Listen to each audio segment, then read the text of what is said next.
Good evening, everyone. All right, the 2023 NASCAR Cup Series season has come to a close, the 75th anniversary of NASCAR, and what a great season it's been for the sport in general. A lot of just awesome things have happened this season. A lot of good, memorable moments have been made, and it's almost kind of bittersweet as always, but especially this year to see the season come to a close, especially for me, being this is the first season that I've gotten to get a chance to cover the sport that I grew up watching. Yeah, I've been a NASCAR fan ever since I was 2 years old. Grew up down the street from Bud Moore Engineering Shop back when they were still around here in Spartanburg, South Carolina. And as a kid, I used to get to visit their shop with my dad all the time. It was just right across the railroad tracks from where we lived when I was little. So I got to visit their shop quite a bit. And that's kind of where I fell in love with the sport. And that's why it's awesome that the show that I co host on Tuesday nights on Fox Sports Spartanburg 98.3 FM is actually named in honor of Bud Moore. We call it Moore Speed, with Moore being spelled, of course, Moore. So a little shout out there to Bud Moore, as he's his shop, and he played a vital role in getting me involved in loving NASCAR. And what an honor it is to get to broadcast it and cover it later on in my life as I have right now. But it has been an awesome for to have the opportunity to be a part of NASCAR's 75th anniversary season, even if it is just such a small part. It's just hosting a local radio show, making little YouTube videos, and writing articles. It's awesome to be a part of such a big milestone for NASCAR. It's been awesome to see how this season has played out. But enough with that. Let's get jump into what happened here with the championship race today. Ryan Blaney picks up his first NASCAR Cup Series championship. Congratulations to Ryan Blaney. Yeah, it seems like that Blaney's one of those guys that's been on the cusp of really breaking through for a while now.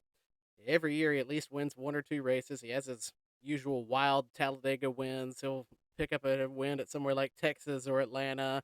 He'll run really well at Martinsville, Phoenix, and he always has a couple of wins, but he also has a lot of races where he could do better, and either his pit crew costs him or something happens, whatever, and he just can't find a way to close out races when he runs strong. And he's not been able to really go any farther than the round of eight in the championship. And so for Ryan Blaney to finally break through and win a championship, really this opened the doors for him to really take off for his career. Excuse me. Yeah, this year it reminds me how it went down of Chase Elliott when he won the championship back in 2020. I mean, this was one of the more clutch runs over the last couple of weeks I've seen put together for a championship since then. And granted, that's only been 3 years, but still, that year Chase Elliott, he had trouble finishing races throughout his career up to that point. Yeah, it took him so long to finally break through and get his first cup win. When he finally got one in 2020, he rattled off a few wins and finally found a way to start being consistent.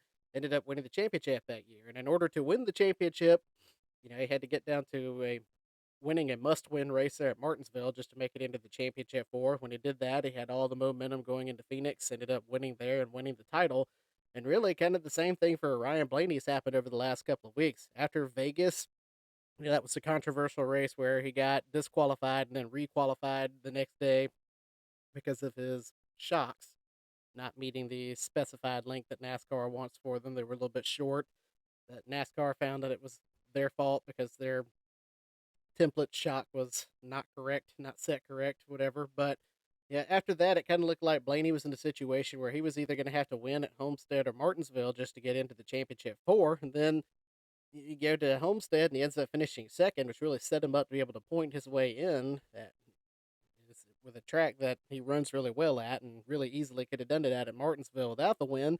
But instead, he went on and did more than that. He got the big win last week, and that propelled him with all the momentum into the championship four here at Phoenix, which Phoenix is also one of his better tracks. So really, he put himself in a situation over the last couple of weeks where not only did he have all the momentum, but we're at two of his best tracks, so he had the chance to come in and steal a championship. And with the current playoff format, say what you like about it makes the drivers have to perform week in and week out. And sometimes that means that the most consistent drivers throughout the regular season up to that point don't do well. I mean, Martin Truex Jr. won the regular season championship, was eliminated in the round of eight.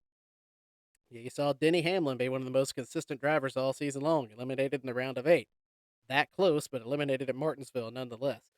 You see so many really good drivers that you feel like have a shot at the championship be denied with the current playoff format. Then you see guys kind of like what happened last year where Joey Logano just came out of nowhere the last couple of weeks, ended up winning the championship.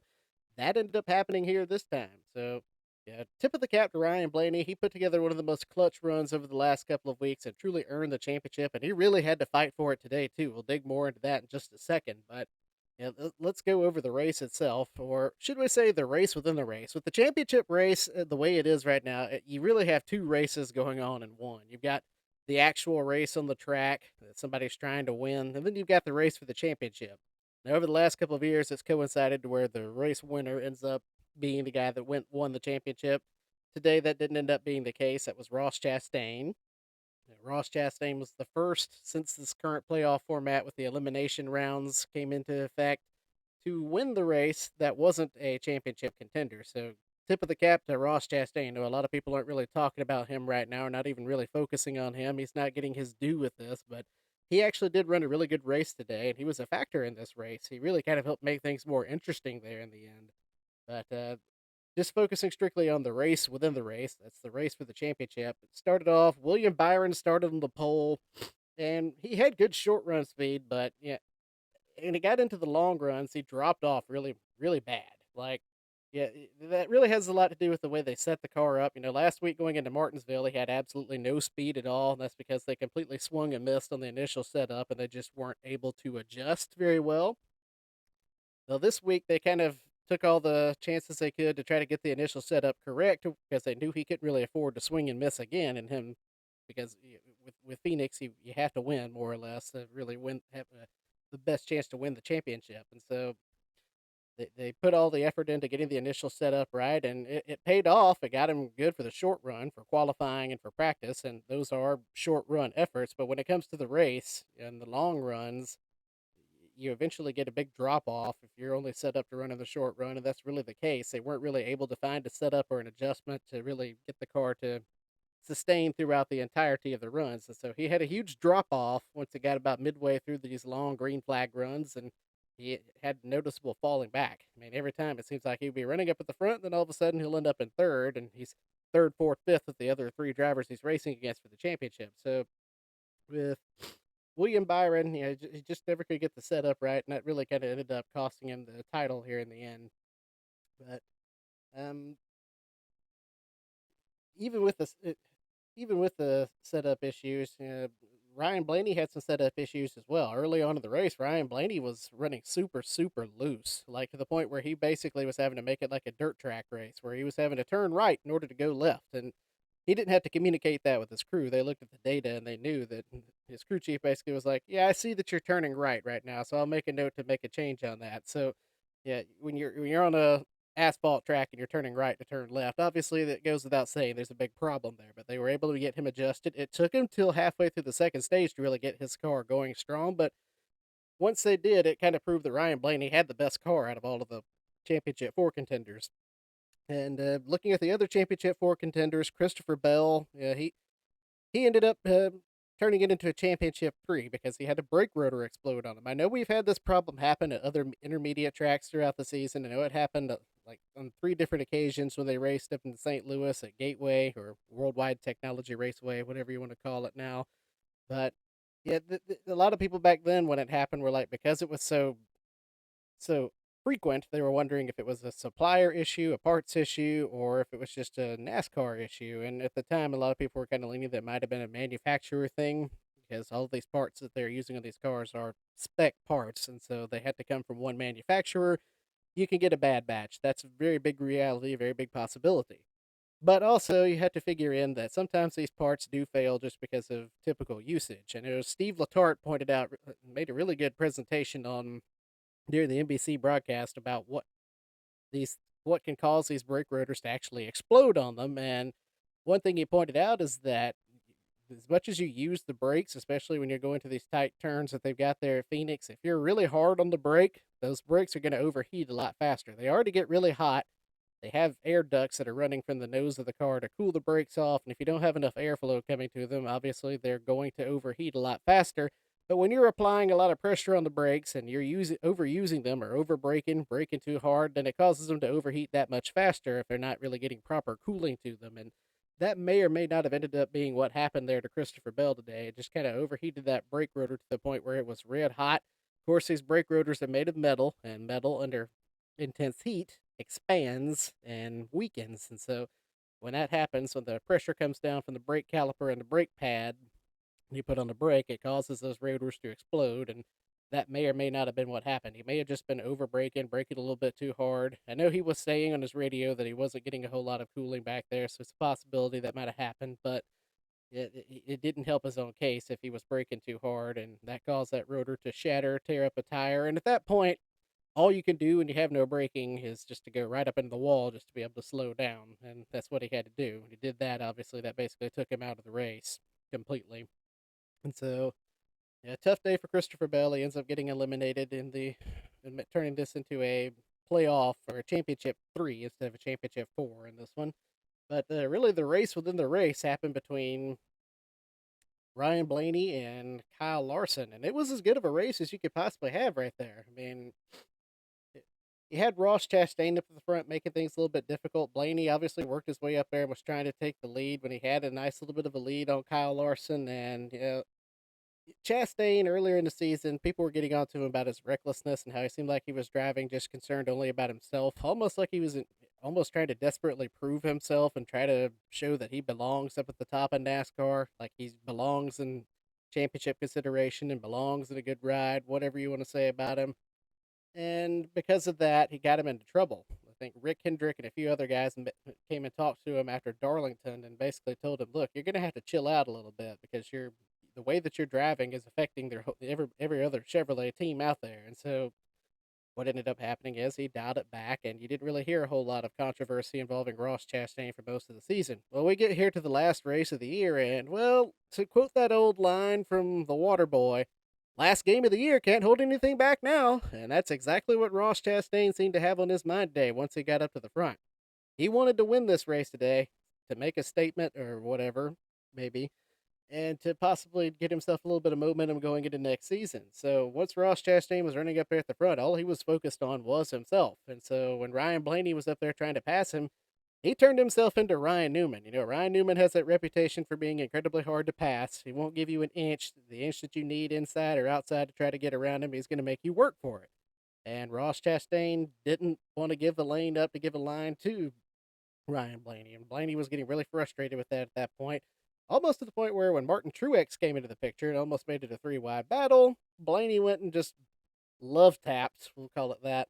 He love tapped the back of Ross Chastain. When he did that, he upset his own tires, and at that point, he did have a noticeable dropping off. He had a 2 second gap on Kyle Larson right before that happened, and that quickly dropped down to just a little over a second. So it was noticeable that Larson was catching him. And then, right as he's struggling to try to hold that gap over him, the caution comes out. You had that last caution of the race when Kyle Busch spun out right there in the middle of the what they call the front stretch. You know, the start finish line at Phoenix is right in the middle of what used to be turns 1 and 2 on the track now. It's very oddly laid out, and that's what makes this track so interesting now since they did it.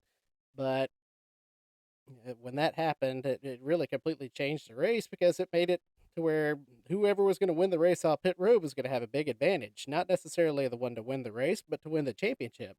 And Kyle Larson, of course, has had one of the best pit crews in NASCAR all season long. So Kyle Larson does come off pit road ahead of him. Meanwhile, Ryan Blaney, who actually had managed to work his way around for the lead at that time, loses 4 spots. And so he comes back out. He's back in fifth. And he's 3 spots behind Kyle Larson. And he's actually third of the championship 3 that are left at this point. And so he's in a bit of a bind. You know, his pit crew has always been suspect. It's cost him quite a few times in the past. And so you had to be thinking at this point, if you're a Blaney fan, well, there went our chance right there. Blaney was probably thinking that himself inside the car. But, yeah, Blaney, credit to him. He drove the wheels off that thing, raced really hard, managed to work his way back up, and got right up at Kyle Larson. Kept on his heels and kept pressure on him, and he made Kyle Larson make a big mistake. Larson got loose down in the middle of the dog leg, wiggled really hard. That gave Blaney the lane on the outside he needed to get around him finally. And once Blaney got around him, he never did look back. Blaney built up a gap, and that was that. He went on to win the championship, but he fought hard for it. So you just have to, again, tip your cap to Blaney. He drove a heck of a race. He did a really good job of being able to do what he needed to get that championship, even under intense adversity. And again, to tip the cap to Ross Chastain, he gets the win. First win again with this format, with the eliminations and everything. But It was just another really exciting race here to finish off the season. So you just have to tip your cap to NASCAR. They've done a phenomenal job with this season here, and it's almost sad to see it end. Tip of the cap to Kevin Harvick for an awesome career. It's going to be sad seeing him not in a car in the future, but he'll be in the Fox booth next season. It'll be interesting to see him transition into being a broadcaster. It was also awesome to see his passion for the sport still come out. Because when they did the post race interview, he was talking about how, well, I'm not leaving the sport. I still want to be involved. I still want to do what I can to tell these guys stories.